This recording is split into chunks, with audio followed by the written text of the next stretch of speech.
Senior Pastor of City Gate Assemblies, looking at the spirit of cruelty, part 2. Say holiday. The holiday was giving. How was your holiday? It was amazing. It was good. I was expecting to see a pic of you in this African chakazenge. I'm here to see that. It was actually there. Really? Yes.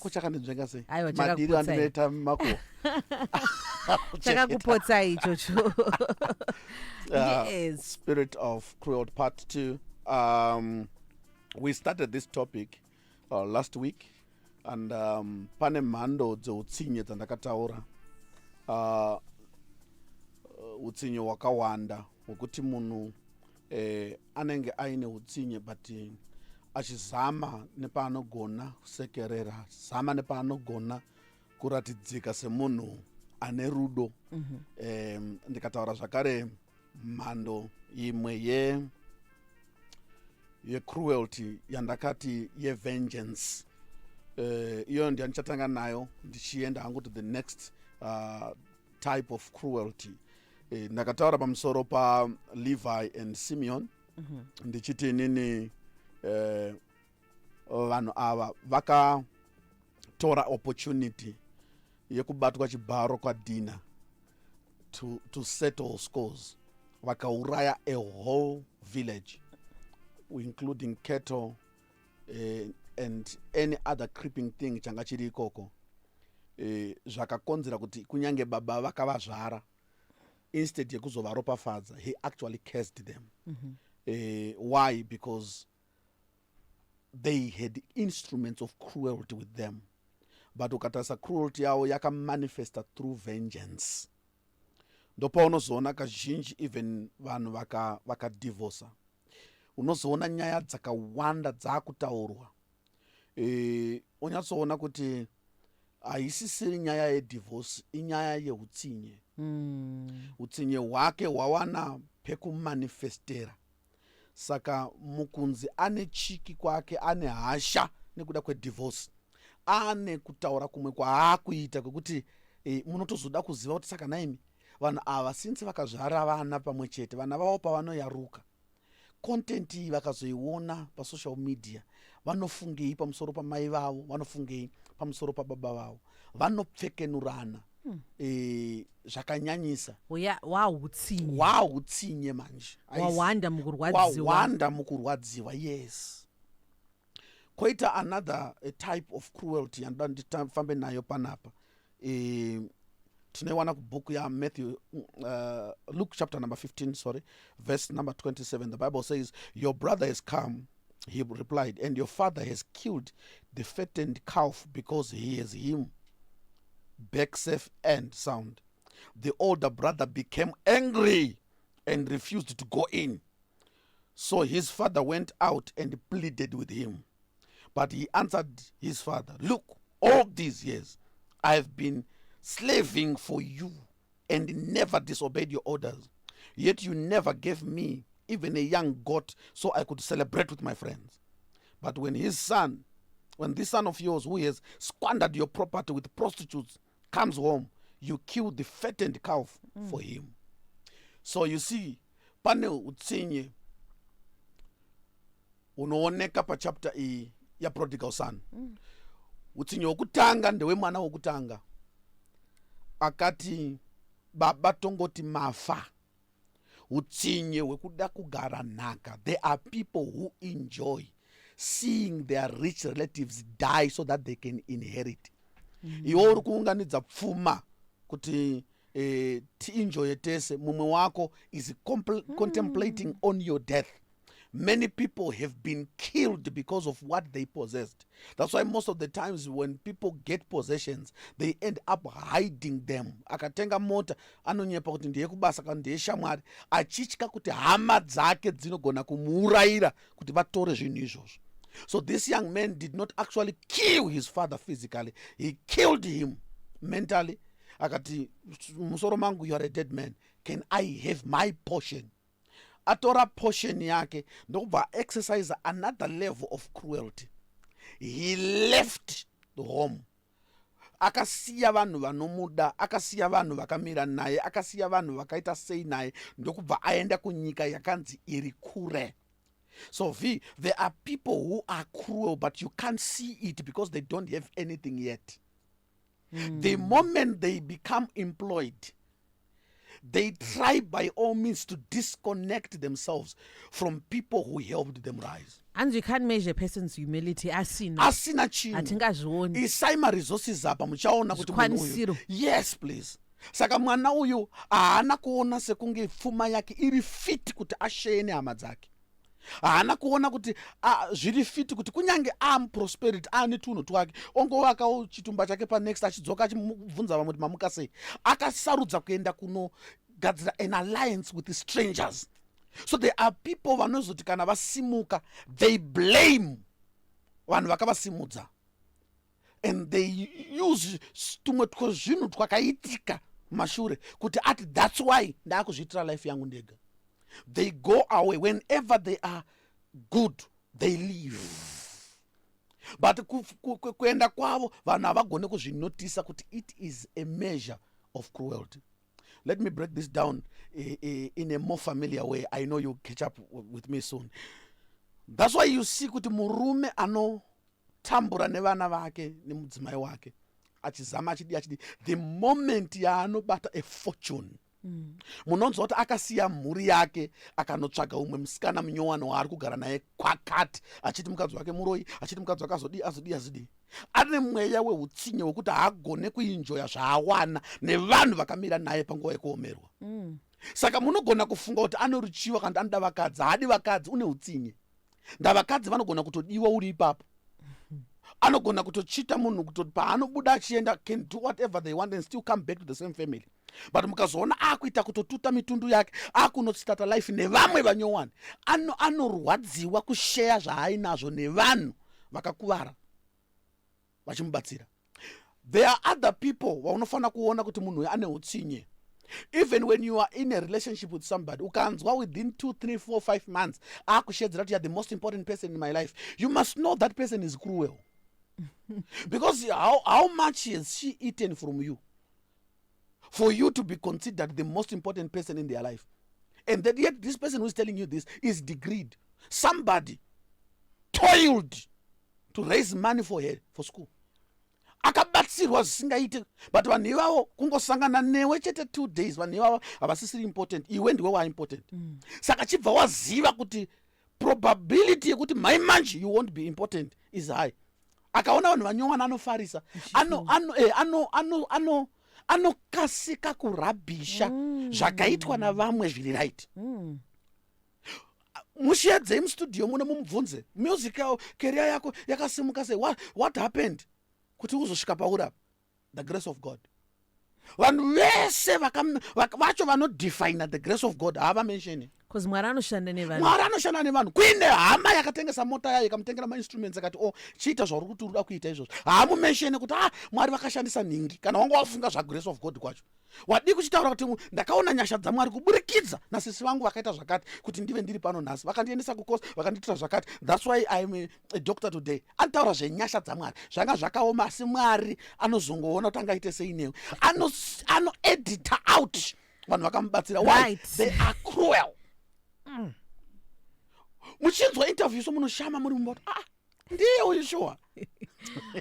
Hama dzacho dzichierera dziri kumba. Dzinoshamisika. Very well.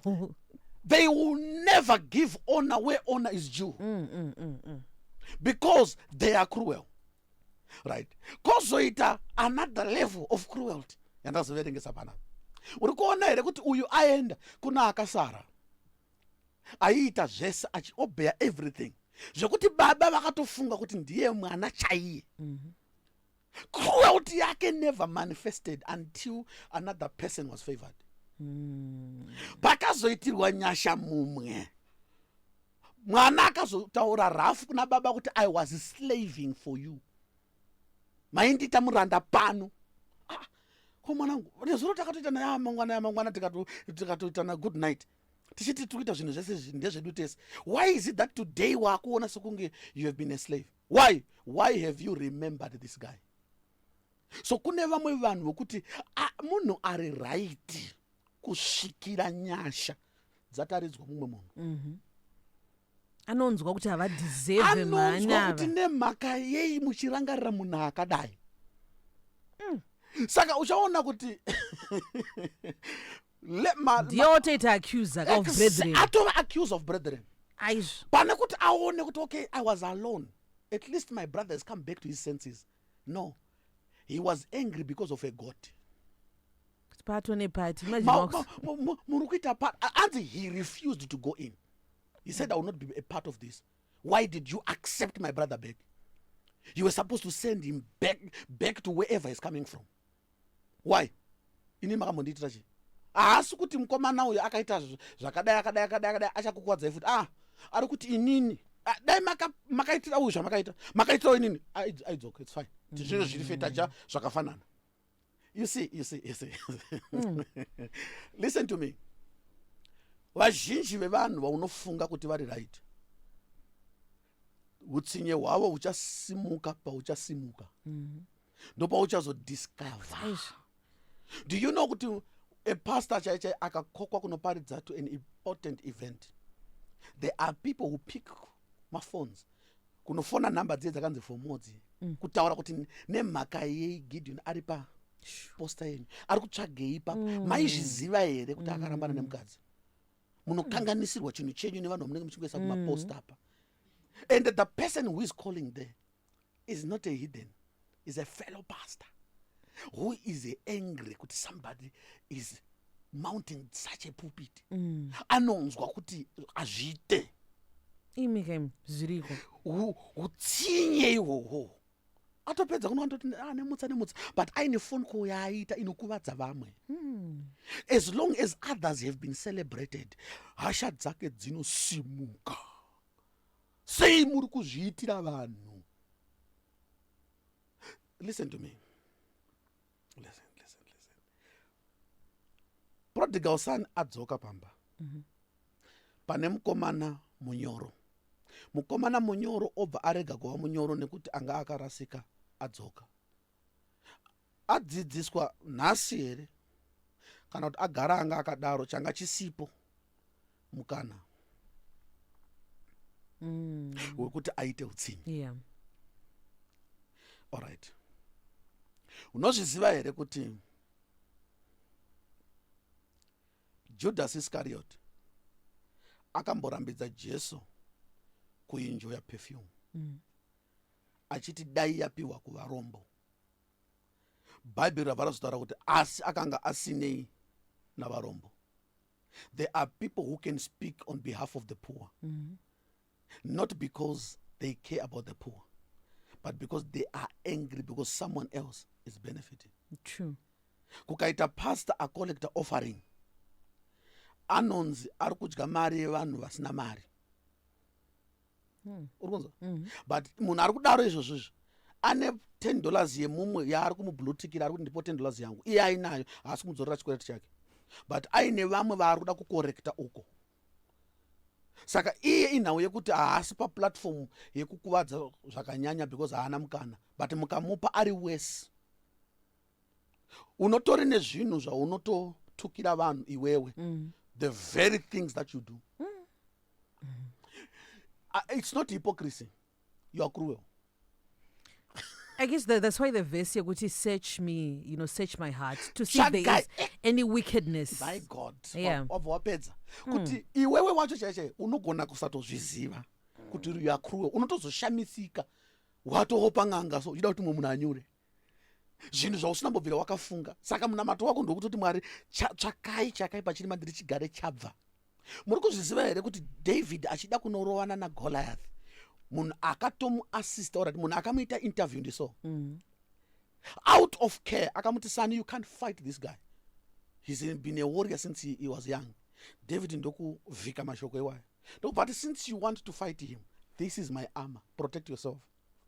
David akati, I can't use them. He gave him the leeway to go and fight with Goliath because the kingdom was at stake. Right? It needed the approval of the king. He approved David. Right? David awina. Go and check the scriptures. It says, and Saul loved him. Ndokubva atomuunza kupalace. Achimuda kudaro kwakabva kwakombozwa new song. Aiwa chimbo ichocho. Chimbo ichocho was enough for Saul to stand up from his seat and start a quest of trying to kill a young man that he approved of. Why? Utsinye wake hunongosimuka kana vamwe vaimbwa. A whole king who gets concerned over a song. Naiwe Saul song in a bazari. It's not even true. David killed tens of thousands. Saul killed thousands. David had killed only one man. Kambo, the artistry. Kuti zviite something. And listen to me. Vana vatano kanganwa. Usafunga chimbo ichochi chichaita 2 weeks chichimbwa. Vana vatane kukanganwa whether zvakanaka kana zvakaipa. They are going to keep quiet very soon. But izvozvo ndo zvakakonzera kuti from that day until his death, Saul never enjoyed his kingship. Yeah. Why? He was now after David. Oh, he was Why? pursuing him. Nepamusana pakuti vanhu vakaimba. Alright, iye akatiwochi hapana zvakataura. Vanhu vamuimbirei kuti ari right. Saka there are people who have got that cruelty kuti vakanzwa mumwe munhu achinzi aapuruvwa. Ivo vanorwa nekuapuruvwa kwemunhu iye. Hasha dzavo dzinosimuka kuti why is it that the next person has been remembered?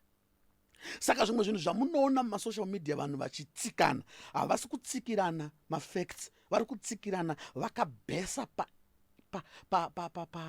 pa cruelty, vakanyura mugodo, vakanyura muruvengo zvekuti vada kuziva kuti nemhaka yei uyu awanirwa nyasha. Yeah. The prodigal son comes back home. A brother asina mbobvira akabva now refuses to get home. Aroti andichadzokera kumba. Nemhaka ye ndakune munhu akambobva adzoka. Akabva varovana here. Vakambotukana. Havana. Hazvinei naye. Apo goti racho harisi rake. Harisi rake. Haisi losi yake. Alright. Kana uchida zvembudzi. Wadi kungoti madi kumbondipawo yangu ndimboona ndingaita sei. Why is it that you have to refuse to go back home simply because another person has been favored? Kuti munhu atadza anzwirwa tsitsi. Alright, unozviziva here kuti Jona akaenda kunoparidza kune Nineveh. Achiparidza kuti vanhu vatendeuke. Vanhu pavakatendeuka. Do you know kuti zvakatsamwisa Jona? Kuti vatendeukire chi? Ari yaparidza. Zvinonzi akaenda nomira pagomo akamirira kuti Nineveh ngariparare. Mwari akati nondarangarira vatsanya vatendeuka amanyatsonzwa message yako. Akati vanzwirei zvandataura. Which means you can have a pastor who preaches what he doesn't want you to hear. He wants to preach judgment. Kuti azvimbonzwa zvakaparidzwa uripo. And then you are judged. Haade kuti uchinje. Alright, unozviziva here kuti after Nineveh yaponeswa akati chi? Akati it's better that I die. Urayai vanhu muNineveh kandi urayai nini. There are people who would rather die than see you receiving the message so of God. So true. Kutadza kwese kwawakaita. Vanhu ora kuntori navanhu vasingadi kukuona muchechi. That's why even ukafunga kuenda kuchechi vanoti chechi iwewe. Pana kuti vafara kuti now munhu akuenda kuchechi. Vanorwa nekuenda kwako kuchechi vachitaura zvina kukufita ino uchitamisa face yekubhawa so. Another time. Voice rekubhawa riri kushaura. Bishop Musa Kamisola, The Spirit of Cruelty Part 2. Do share this with someone. You can also watch. We're live on Facebook. Munomwari kuna vanoda kuuya vachibatana nemi munoshumaira muri kupi uye ma contact details nema handles. Okay, tinowanika pa New Fantasyland opposite Eastgate, corner Robert Mugabe and Wayne Street, upstairs via Chicken Inn, Cinema 4. Our church is the Citygate Assemblies. And then our services tonight, we have got youth from 5 to 7. And then on Wednesday, we've got a service in Kambozuma 3 from 5 to 7 again. And then on Thursday, we've got a midweek service in the city, Pasem Venya and Taurai, 5 to 7. And then on Friday, we have got an all night. You are invited, destroying the bars of iron. And then on Saturdays, 1 to 3 interdenominational services. And then Sunday services, we have them at the same venue from 9 o'clock to 12:30. Then our Facebook, Yodiakanzi Dr. BMC. And then our YouTube, Yodiakanzi Dr. BMC. TikTok yakanzi Bishop Musa Case, and then X, formerly Twitter, yakanzi zvakare Bishop Musa Case. Thank you. Thank you so much, Dr. BMC, on Soul Food right here on the Morning Galaxy on Star FM. Taking our time to 10 o'clock, time for the news. This is Zim Paper's